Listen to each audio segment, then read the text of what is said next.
Halo teman-teman, gimana kabarnya? Alhamdulillah. Baik, pada kesempatan kali ini kita akan mendiskusikan materi impuls dan momentum. Mau tahu lebih jelasnya? Jangan kemana-mana, simak terus video ini sampai selesai. Oke?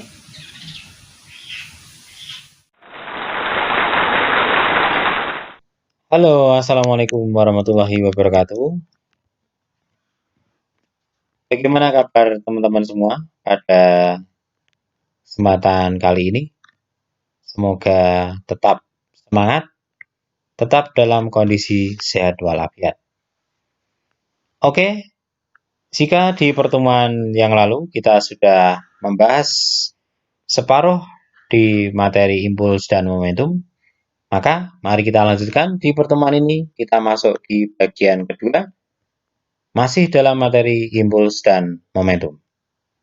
Di pertemuan bagian 1 kemarin, kita sudah membahas tentang kompetensi dan tujuan, kemudian ada pengantar, terus konsep impuls dan momentum. Nah, pada video ini atau bagian 2 ini, kita akan membahas 2 poin penting, yaitu tentang hubungan impuls dan momentum, hukum kekalan momentum. Oke teman-teman, sudah siap? Oke, mari kita mulai. Hubungan impuls dan momentum. Perhatikan animasi berikut ini.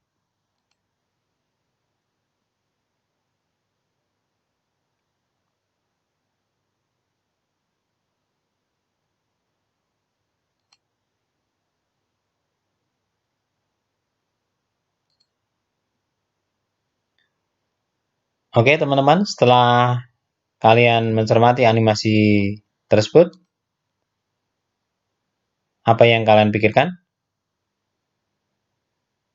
Ya, animasi tersebut adalah menunjukkan suatu benda, misalnya bola.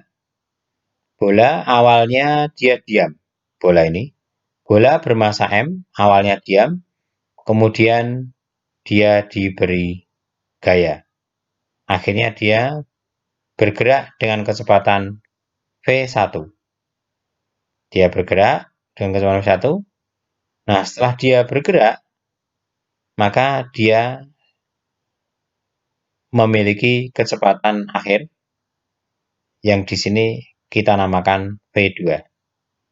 Nah, menurut hukum Newton kedua, bahwa besarnya gaya F sama dengan massa dikali percepatan, di mana percepatan itu kita peroleh dari kecepatan 2, kecepatan akhir, dikurangi kecepatan 1, kecepatan awal, dibagi selang waktu. Nah, dari sini, nilai delta T selang waktu, jika pindah ruas, kita peroleh seperti persamaan di bawah ini, yaitu menjadi F kali delta T. Sama dengan M kali V2 dikurangi M kali V1.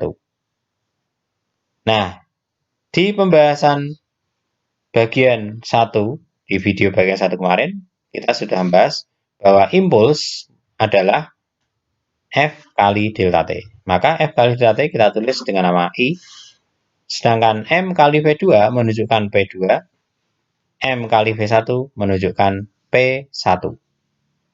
Nah, P2 dikurangi P1 dapat kita tulis dengan nama delta P. Nah, dari hubungan persamaan ini,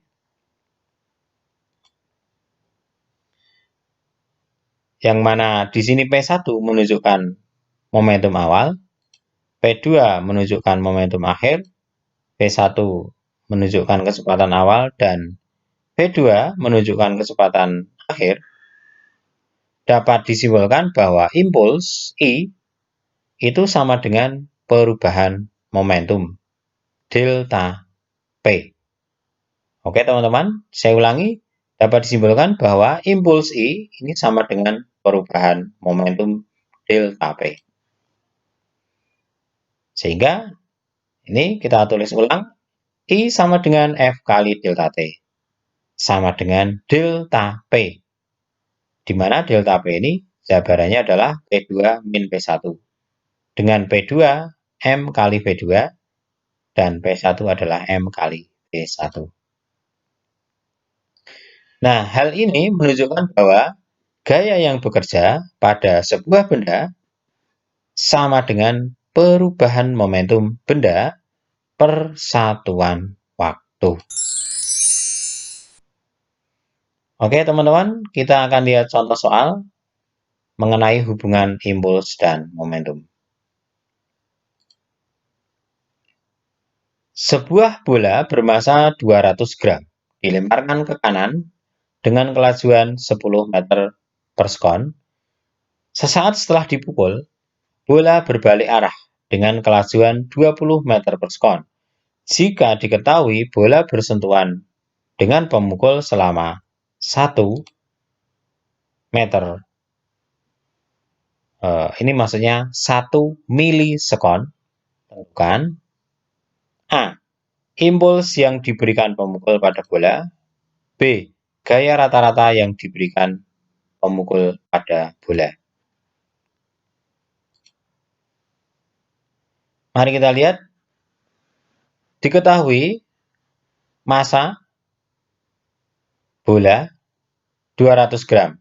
Kita konversi menjadi 0,2 kg.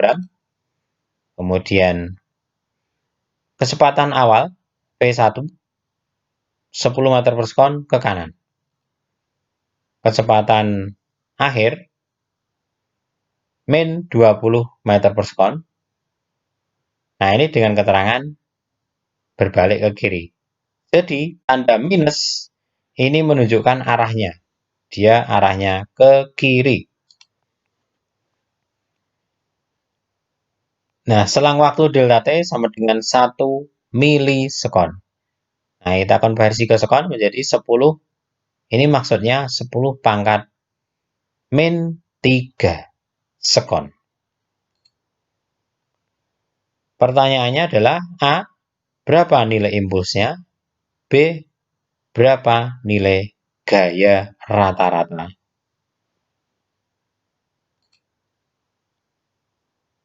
Oke, mari kita lihat pembahasannya. Untuk pembahasan nomor 1, untuk pertanyaan yang nomor 1 ya. I sama dengan impul itu adalah perubahan momentum. I sama dengan P2 min P1. Oke, kita masukkan, jabarkan rumusnya dulu. P2 sama dengan ini M kali P2 min M kali P1. Sama dengan M-nya 0,2, P2-nya adalah min 20, dikurangi oleh 0,2 kali P1-nya 10. Sehingga diperoleh impulnya yaitu negatif 6 Newton sekon. Kemudian besarnya gaya kita bisa peroleh dari persamaan I sama dengan, atau impul sama dengan gaya kali delta T. Nah, kita pasang, impulnya adalah min 6 sama dengan F ini yang ditanyakan, kali 10 pangkat min 3. Akhirnya kita peroleh F sama dengan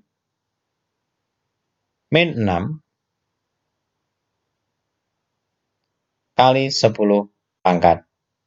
Mohon maaf ya, ini maksudnya 10 pangkat min 3 Newton. Oke teman-teman, itu tadi contoh soal untuk hubungan impuls dan momentum.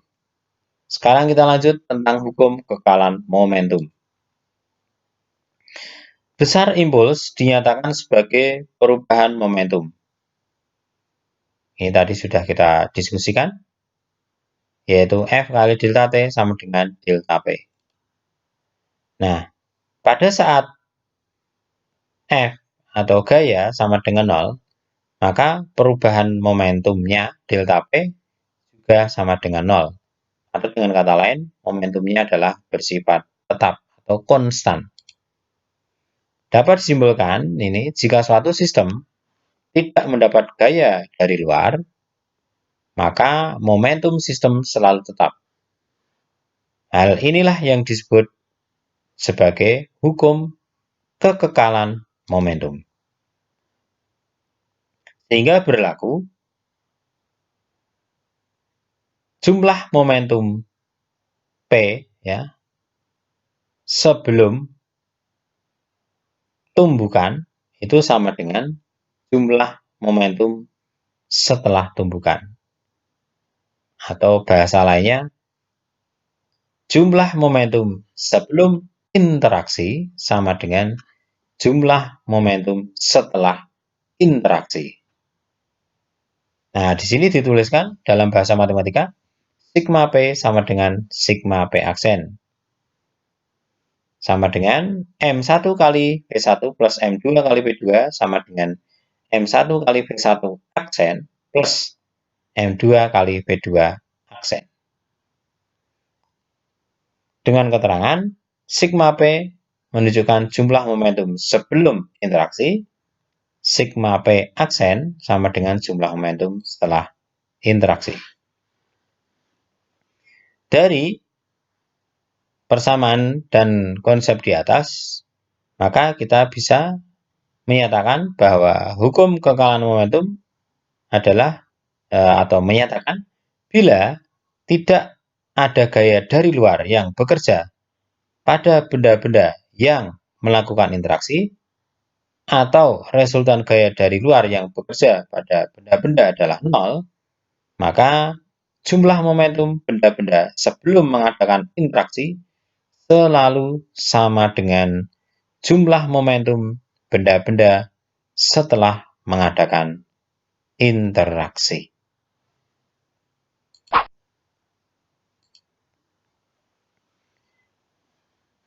Berikut ini adalah contoh penerapan hukum kekekalan momentum dalam kehidupan sehari-hari. Yang pertama adalah pada peristiwa peluncuran roket.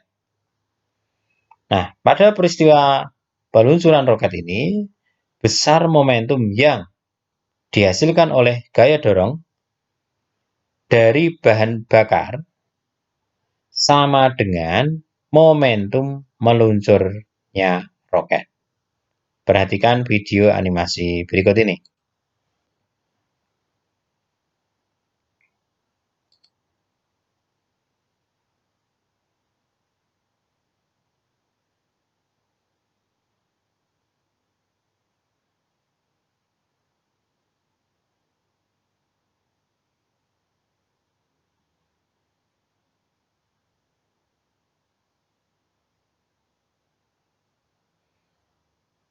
Oke teman-teman, dari animasi tadi terlihat pada saat besarnya gaya itu kita perbesar, maka kecepatan dari roket itu juga bertambah. Hal ini menunjukkan bahwa besarnya momentum yang dihasilkan oleh gaya dorong dari bahan bakar itu sama dengan momentum meluncurnya roket.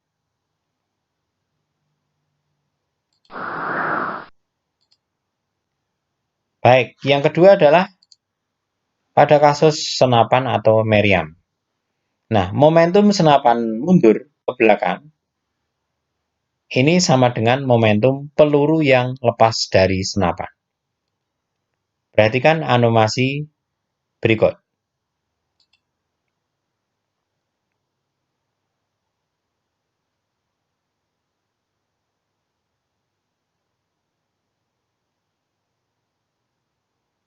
Baik, dari animasi tadi sekali lagi menunjukkan bahwa momentum senapan mundur ke belakang itu sama dengan momentum peluru yang lepas dari senapan.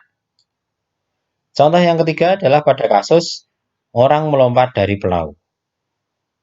Momentum perahu mundur ke belakang itu sama dengan momentum orang yang melompat ke depan.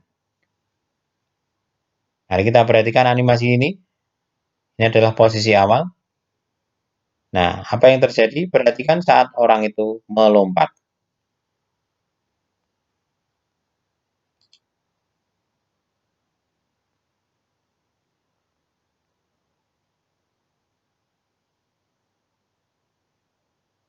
Baik, dari animasi tadi menunjukkan momentum perahu mundur ke belakang itu sama dengan momentum orang yang melompat ke depan.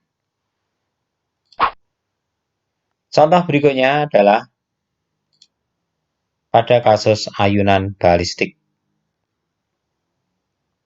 Penerapan ayunan balistik ini digunakan untuk menghitung kecepatan peluru yang melesat dari sebuah senapan dan menumbuk balok yang tergantung pada seutas tali atau bandul, baik pada saat peluru tersebut bersarang pada bandul ataupun pada saat peluru tersebut menembus bandul. Perhatikan animasi berikut ini.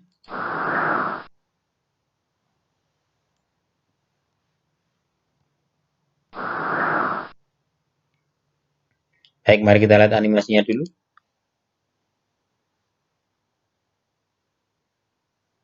Ya, itu adalah animasi dari fenomena ayunan balistik.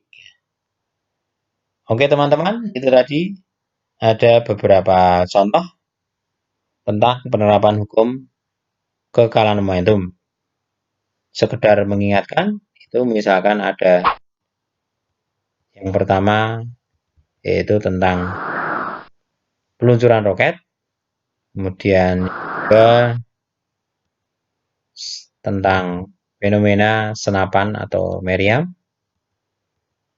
terus kemudian pada kasus orang melompat dari perahu, dan contoh yang keempat adalah pada kasus ayunan balistik.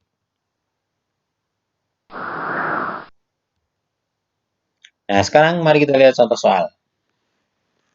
Seseorang yang masanya 50 kg naik perahu dengan kecepatan tetap 4 meter per sekon.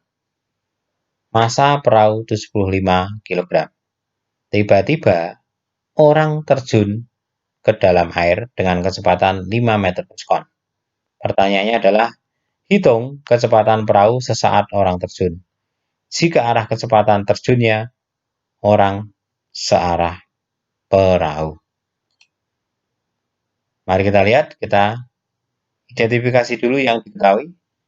MP ini maksudnya massa perahu 75 kg. MO menunjukkan massa orang 50 kg. V sama dengan 4 meter per sekon.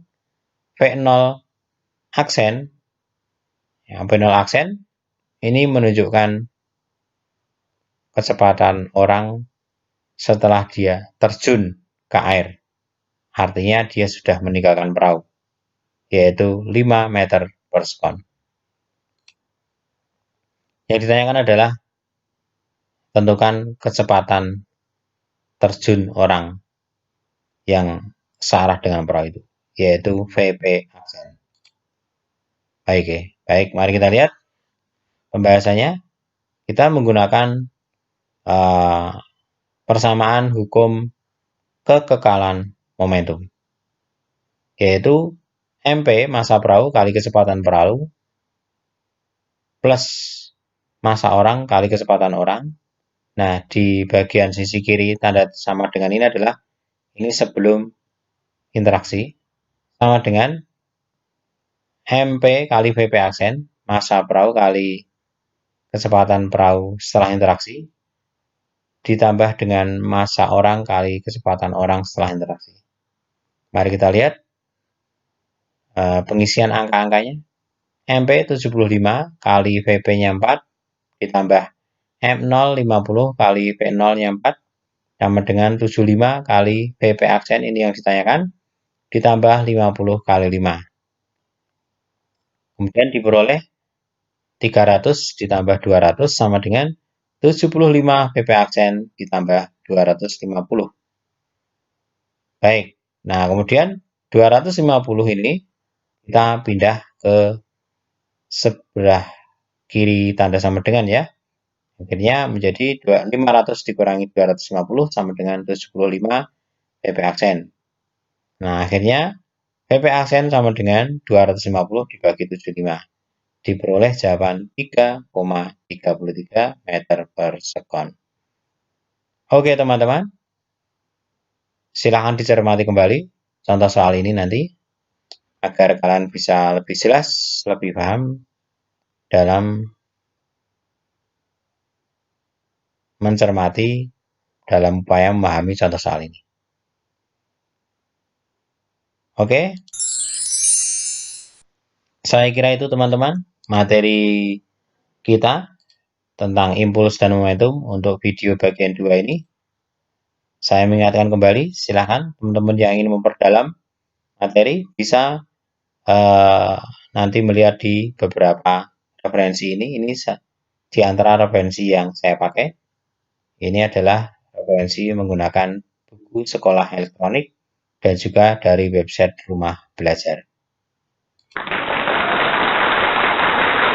Terima kasih teman-teman telah menyimak video bagian 2 ini.